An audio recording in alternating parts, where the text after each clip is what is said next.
சமீபத்தில் நடந்த சாதிய படுகொலை எல்லாருக்குமே தெரிஞ்சிருக்கும். இருந்தாலும் தெரியாதவங்களுக்காக அந்த சம்பவத்தை ரொம்ப சுருக்கமா சொல்றேன். சுர்ஜித் அப்படிங்கிற இளைஞன் தன்னுடைய அக்காவை காதலிச்சதுக்காக கவின் அப்படிங்கிற இன்னொரு இளைஞனை வெட்டி கொல்றாங்க. அப்படி வெட்டி கொல்லப்பட்டதுக்காக அந்த சுர்ஜித் அப்படிங்கிற அந்த இளைஞன் கைது செய்யப்பட்டு சிறையில் அடைக்கப்பட்டிருக்காங்க. அந்த வழக்கு தற்போது சிபிசிஐடி விசாரிச்சுட்டு இருக்காங்க. இந்த வழக்கோட பின்னணியில என்ன இருக்கு அப்படின்னு பாத்தீங்கன்னா, சாதி அப்படிங்கிற அந்த ஒரு விஷயம் மட்டும்தான் இருக்குது. சுர்ஜித் வேறு சமூகத்தை சார்ந்தவர், கவின் வேறு சமூகத்தை சார்ந்தவர். அதனாலேயே இந்த படுகொலை நிகழ்த்தப்பட்டதா சொல்லப்படுது.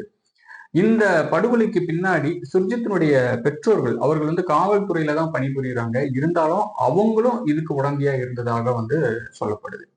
ஒவ்வொரு முறையும் சாதிய படுகொலை நிகழும் பொழுதெல்லாம் நம்ம சொல்லுகிற மிக முக்கியமான ஒரு விஷயம் என்ன அப்படின்னு பாத்தீங்கன்னா, இதுதான் கடைசி படுகொலையா இருக்கணும்.